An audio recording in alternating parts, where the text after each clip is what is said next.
Kumusta mga kasaliksik? Noong Nobyembre 6, 2024, muli ngang nanalo si Donald Trump sa pagkapangulo ng Estados Unidos. Tinalo si pangalawang Pangulo Kamala Harris at naging ika-47 na Pangulo ng bansa. Ang kanyang tagumpay ay nagmarka ng isang makasaysayang pagbabalik sa White House matapos ang pagkatalo noong 2020 at ang mga kontrobersyang sumunod dito. Ang landas ni Trump pabalik sa pagkapangulo ay puno ng mga pagsubok. Matapos ang kanyang pagkatalo noong 2020, hinarap niya ang 2 impeachment, mga kasong kriminal at 2 tangkang pagpaslang. Sa kabila ng mga ito, nanatili siyang matatag at muling naglunsad ng kampanya para sa 2024. Sa kanyang kampanya, binigyang diin ni Trump ang mga isyong pang-ekonomiya at seguridad ng bansa. Nangako siyang ibabalik ang mga polisiya mula sa kanyang unang termino, kabilang ang mga pagbabawas sa buwis at pagpapalakas ng produksyon ng enerhiya sa Amerika. Ang kanyang kampanya ay nakatuon sa pagbibigay pansin sa mga pangangailangan ng karaniwang mamamayan at ang mga polisiya niya ay naglalayong magdala ng mas mataas na kita at mas mababang presyo ng enerhiya na siyang nagiging pangunahing tema sa bawat rally. Hindi naman nakaligtas si Trump sa mga kontrobersya sa kanyang pagbabalik. Sa isang rally sa Madison Square Garden, isang insidente kung saan ang isang komedyante ay nagbigay ng mga pahayag na may bahid ng pagiging racist na nagdulot ng matinding kritisismo mula sa iba't ibang sektor. Ang pangyayaring ito ay nag-udyok ng pagkondena mula sa mga pinuno ng iba't ibang komunidad at nagbigay ng hamon sa kampanya ni Trump upang muling mapagkatiwalaan ng mas maraming grupo ng mga botante. Subalit, ang mga ganitong insidente ay ginamit naman ng kampo ni Trump upang ipakita ang kanilang posisyon laban sa cancel culture at upang isulong ang malayang pagpapahayag ng opinyon. Sa kabila ng mga pagsubok na ito, nagpakita si Trump sa mga hindi inaasahang lugar upang maipakita ang kanyang pagmamalasakit para sa mga Amerikano. Halimbawa, bumisita pa nga siya sa isang McDonald's sa Pennsylvania at naghatid ng pagkain sa mga empleyado. Isang simpleng kilos na may malaking mensahe para sa mga botanteng nagtatrabaho at nakikipagsapalaran sa araw-araw. Ginamit niya ang pagkakataong ito upang makipag-ugnayan sa mga manggagawa at ipakita ang kanyang suporta sa maliliit na negosyo. Isang estratehiya na nagpapahayag ng kanyang hangaring mapalapit sa mga tao mula sa iba't ibang sektor. Sa araw naman ng halala, nagtagumpay si Trump sa mga swing states tulad ng Pennsylvania na nagbigay sa kanya ng sapat na electoral votes upang manalo. Ang kanyang tagumpay ay nagpakita ng kanyang kakayahang muling makuha ang tiwala ng mga botante sa kabila ng mga kontrobersiyang hinarap niya. Maraming Amerikanong botante ang naniniwala na si Trump ang makapagbibigay ng bagong sigla sa ekonomiya at makapaghahatid ng mga polisiya na mas makakabuti sa kanilang pang-araw-araw na buhay. Para sa kanila, si Trump ay simbolo ng isang leader na kayang labanan ng kritisismo at manatiling matatag sa gitna ng mga pagsubok. Ang pagbabalik ni Trump sa pagkapangulo ay nagdudulot ng mga tanong tungkol sa direksyon ng Estados Unidos sa mga susunod na taon. Sa kanyang mga plano, kabilang ang mga pagbawas sa buwis at mga reforma sa imigrasyon, inaasahang magkakaroon ng malaking epekto sa bansa ang kanyang pamumuno. Habang nananatiling aktibo ang kanyang mga kritiko, determinado naman ang kanyang mga taga-suporta na siya ang muling mag-aangat sa ekonomiya at magpapalakas ng depensa ng bansa sa pandaigdigang entablado.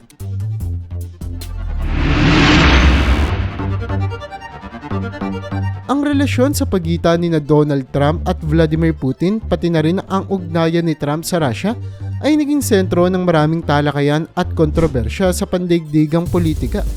Bago pa man siya maging Pangulo ng Estados Unidos, ipinahayag na ni Trump ang kanyang paghanga kay Putin. Noong 2007, pinuri niya si Putin sa pagsasabing, "He's doing a great job." At noong 2011 naman, inilarawan niya ang kanyang respeto para sa leader ng Russia. Noong 2013, tinanong pa nga niya kung si Putin na ba ang magiging panibago niyang best friend.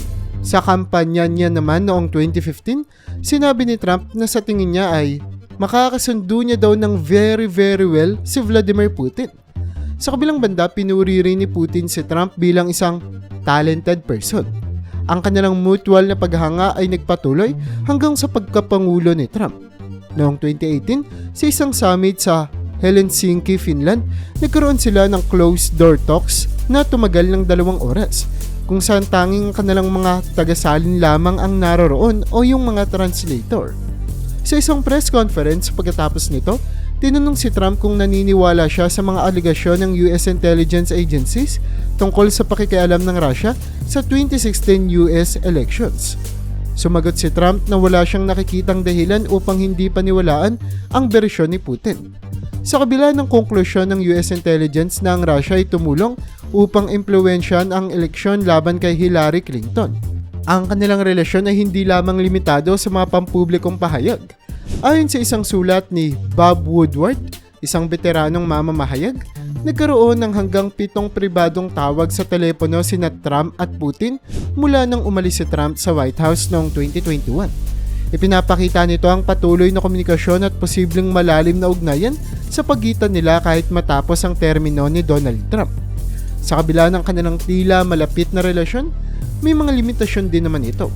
Ayon sa isang artikulo sa The Straits Times, bagamat malinaw ang paghanga ni Trump kay Putin, may mga pagkakaiba sa kanilang mga interes na maaaring magdulot ng tensyon sa hinaharap. Halimbawa, ang kanilang mga posisyon sa mga isyong tulad ng Ukraine at Syria ay maaaring magdulot ng alitan. Ang relasyon ni Trump sa Russia ay hindi rin nakaligtas sa mga kontrobersiya. Ang Steele dossier, isang kontrobersyal na dokumento, ay naglalaman ng mga aligasyon na ang Russia ay meron daw kompromant o kompromisong impormasyon laban kay Trump na maaaring magamit upang siya ay maimpluwensyahan. Bagamat maraming bahagi ng dossier na ito ay ang hindi napapatunayan, nagdulot naman ito ng malawakang talakayan tungkol sa posibleng impluwensya ng Russia kay Trump. Sa kabuuan, ang relasyon ni Donald Trump at Vladimir Putin, pati na rin ang ugnayan ni Trump sa Russia, ay isang komplikadong paksa na puno ng paghanga, kontrobersya at mga tanong tungkol sa impluwensya at interes ng dalawang bansa.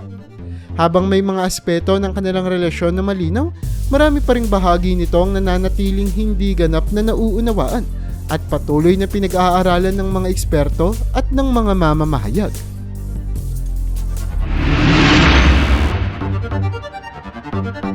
Ang muling pagkakahalal ni Donald Trump bilang Pangulo ng Estados Unidos ay nagdulot ng malalim na pangamba sa pandaigdigang komunidad, lalo na sa konteksto ng patuloy na digmaan sa pagitan ng Russia at Ukraine. Ang kanyang mga naunang pahayag at aksyon ay nagpapahiwatig ng posibleng pagbabago ng posisyon ng Amerika patungkol sa suporta nito sa Ukraine, na maaaring magbigay ng kalamangan sa Russia sa kasalukuyang hidwaan. Sa panahon ng kanyang unang termino, si Trump ay kilala sa kanyang malapit na ugnayan kay Pangulong Vladimir Putin ng Russia. Ayon sa ulat nga ni Bob Woodward sa kanyang aklat na pinamagatang War, nagkaroon umano ng hanggang 7 pribadong tawag si Trump kay Putin mula nang siya ay umalis sa opisina noong 2021, katulad ng pinag-usapan natin kanina. Pero, itinanggi naman ng kampo ni Trump ang mga aligasyong ito. Ang mga ulat na ito ay nagdulot ng pag-aalala sa posibleng implikasyon ng kanilang patuloy na komunikasyon. Bilang kandidato, ipinahayag naman ni Trump na kaya niyang tapusin ang digmaan sa Ukraine sa loob ng 24 na oras matapos siyang mahalal muli. Gayunpaman, hindi niya ibinahagi ang mga detalye kung paano niya ito isa sa katuparan. May mga haka-haka na maaaring isama sa kanyang plano ang pag-alis ng mga parusa o sanksyon laban sa Russia bilang insentibo upang hikayatin ang isang kasunduan. Ang posibleng pag-aalis ng suporta ng Estados Unidos sa Ukraine ay nagdudulot ng pangamba hindi lamang sa Kyiv kundi pati na rin sa mga kaalyado nito sa Europa. Ang Estados Unidos ang pinakamalaking tagapagbigay ng tulong militar sa Ukraine mula nang magsimula ang pagsalakay ng Russia noong Pebrero 2022. Kung titigil ang suporta ng Amerika, maaaring mapilitan ng Ukraine na tanggapin ang mga kondisyon ng kapayapaan na pabor sa Russia, na maaaring magresulta sa pagkawala ng teritoryo at pagkompromiso sa soberanya nito. Sa pandaigdigang antas naman, ang posibleng pagbabago sa patakaran ng Estados Unidos ay maaaring magdulot ng muling pag-aayos ng mga alyansa at estratehiya. Ang mga bansang miyembro ng NATO ay maaaring mapilitang palakasin ang kanilang sariling depensa at magbigay ng mas malaking suporta sa Ukraine upang punan ang puwang na iiwan ng Amerika. Bukod dito, Ang posibleng pag-alis ng mga parusa laban sa Russia ay maaaring magbigay ng lakas ng loob sa iba pang mga bansa na may agresibong patakaran na maaaring magdulot ng karagdagang tensyon sa iba't ibang rehiyon. Sa kabila ng mga pangambang ito, may mga naniniwala na ang estilo ng pamumuno ni Trump na kilala sa kanyang pagiging hindi inaasahan ay maaaring magdulot ng katatagan sa pandaigdigang politika sa pamamagitan ng pagpigil sa mga kalaban tulad ng Russia at Iran mula sa pagsasagawa ng agresibong aksyon. Gayunpaman, ang ganitong pananaw ay nananatiling kontrobersyal at hindi naman tiyak.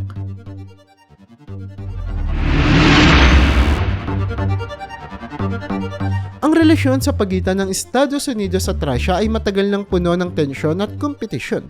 Gayunpaman, may mga pagkakataon na ang kooperasyon sa pagitan ng dalawang bansa ay nagdulot na ng mga benepisyo sa magkabilang panig. Kung sakaling magdesisyon si Donald Trump at ang Estados Unidos na tulungan ng Russia, maaaring magkaroon ito ng ilang potensyal na benepisyo para sa Amerika at sa administrasyon ni Trump. Una, ang pagpapabuti ng relasyon sa Russia ay maaaring magdulot ng mas matatag na pandaigdigang seguridad. Sa pamamagitan ng kooperasyon na ito, maaaring mabawasan ang panganib ng direktang komprontasyon sa pagitan ng dalawang pinakamalalaking nuclear powers sa mundo. Ang ganitong uri ng diplomatikong ugnayan ay maaaring magresulta sa mga kasunduan sa kontrol ng armas tulad ng mga naunang treaty na naglalayong bawasan ang bilang ng mga sandatang nuclear at maiwasan ang paglaganap nito. Pangalawa, ang ekonomiya ng Estados Unidos ay maaaring makinabang mula sa pinakamalawak na kalakalan at pamumuhunan sa Russia. Bagaman may mga umiiral na parusa laban sa Russia dahil sa iba't ibang isyu, ang pag-alis o pagluwag ng mga ito ay maaaring magbukas ng mga bagong merkado para sa mga Amerikanong kumpanya. Halimbawa, ang sektor ng enerhiya at agrikultura ay maaaring makakita ng mga bagong oportunidad sa Russia na mayaman naman sa mga likas na yaman at may malaking populasyon ng mga potensyal na consumer. Pangatlo, ang kooperasyon sa Russia ay maaaring magbigay ng estratehikong bentahe sa Estados Unidos sa mga regional na mga problema. Sa pamamagitan ng pakikipagtulungan, maaaring makakuha ang Amerika ng suporta ng Russia sa mga usapin tulad ng paglaban sa terorismo, pagresolba sa mga krisis sa Middle East, at pagharap sa mga banta mula sa iba pang mga bansa. Ang pagkakaroon ng alyado sa Russia ay maaaring magbigay ng mas malawak na impluwensya sa mga pandaigdigang usapin at magpahina sa mga posibleng coalition laban sa interes ng Estados Unidos. Para kay Donald Trump, ang pagtulong sa Russia ay maaaring magpalakas ng kanyang imahe bilang isang lider na kayang makipag-ayos at magdala ng kapayapaan. Ang kanyang mga taga-suporta ay maaaring makita ito bilang patunay ng kanyang kakayahan na magdala ng positibong pagbabago sa pandaigdigang entablado. Bukod dito, ang matagumpay na pakikipag-ugnayan sa Russia ay maaaring magbigay ng kredibilidad sa kanyang mga pahayag na kaya niyang lutasin ang mga komplikadong isyu sa pamamagitan ng negosasyon at personal na diplomasya. Gayunpaman, mahalagang tandaan na ang pagtulong sa Russia ay may kaakibat ng mga panganib at hamon. Ang mga kritiko ay maaaring makita ito bilang pagsuporta sa isang bansa na may kasaysayan ng paglabag sa karapatang pantao at agresibong aksyon sa mga kalapit na bansa. Bukod dito, ang paglapit sa Russia ay maaaring magdulot ng pag-aalala sa mga tradisyonal na alyado ng Estados Unidos, partikular na sa Europa na may sariling mga alalahanin tungkol sa mga intensyon ng Russia. Sa kabuuan, ang pagtulong ng Amerika at ni Donald Trump sa Russia ay maaaring magdala ng mga potensyal na benepisyo sa larangan ng seguridad, ekonomiya at diplomasya.